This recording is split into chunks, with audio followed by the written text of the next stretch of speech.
Hi there, how's it going? I'm fine, thanks for asking. How are you? I'm fine as well, thanks for asking. Thanks for taking out your time, out of your busy schedule, to come to talk to me about your child's progression. It's not a problem. I wanted to speak to you about Johnny anyways. How is he doing? Oh, well, Johnny's doing great. He's really social. He participates in a lot of creative arts and enjoys playing with other children. Does Johnny talk a lot at home? Yes, Johnny is very social at home as well. He really likes to converse with my niece, myself, and his dad. Even when he plays with his toys, I hear him talking to himself as well. That's great. He's practicing his social skills. If you don't mind me asking, how often does Johnny read at home and do his homework? I'm actually not quite sure. I'm always busy working on house chores. I barely get a chance to check up on his homework. Yes, I know exactly how you feel.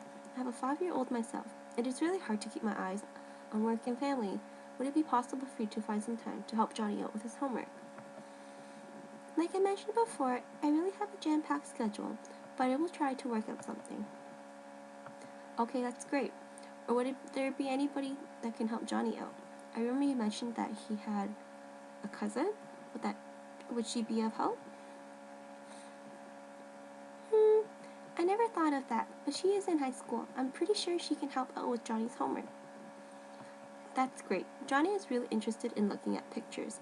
He always points to the picture and talks to me about them. How often does Johnny read at home? Johnny and I get together maybe about once a week to read a book together.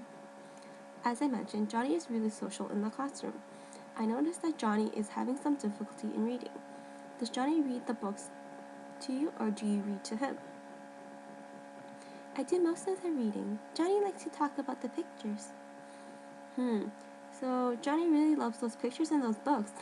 Every day in the classroom, I spend about 20 minutes allowing Johnny to practice his reading to me. I think it would be very beneficial for Johnny to practice his reading at home as well. How does taking 10 to 20 minutes from your day to read to Johnny work out? I know that books are really important to kids. Whenever I get the opportunity, I will try my best to take Johnny to the library. I know exposure to the books for kids have a lot of benefit for them. What kind of books should I read for Johnny? What does Johnny like? Well, Johnny likes cars and buildings. He always tells me, Daddy, look. Or I hear him say, Mommy, look, and describe something to me. So Johnny likes books and cars? There's tons of books in those in the library. Great, maybe I will take Johnny to the library tomorrow. Do you have anything else you would like to ask me about Johnny? Everything else is good with Johnny, right? I'm just kind of nervous because it's my first time being a parent, so I don't know what to expect. Yes, Johnny is very good at interacting with peers, and he demonstrates his math skills through counting and knowing his shapes. What a relief! I'm glad to hear that Johnny is doing great. It reassures me as a parent that I'm doing a great job. Johnny is my first child. As a parent, it's always reassuring to hear that my child is doing great. I'm glad you're happy. I would be happy too. Johnny's a great kid.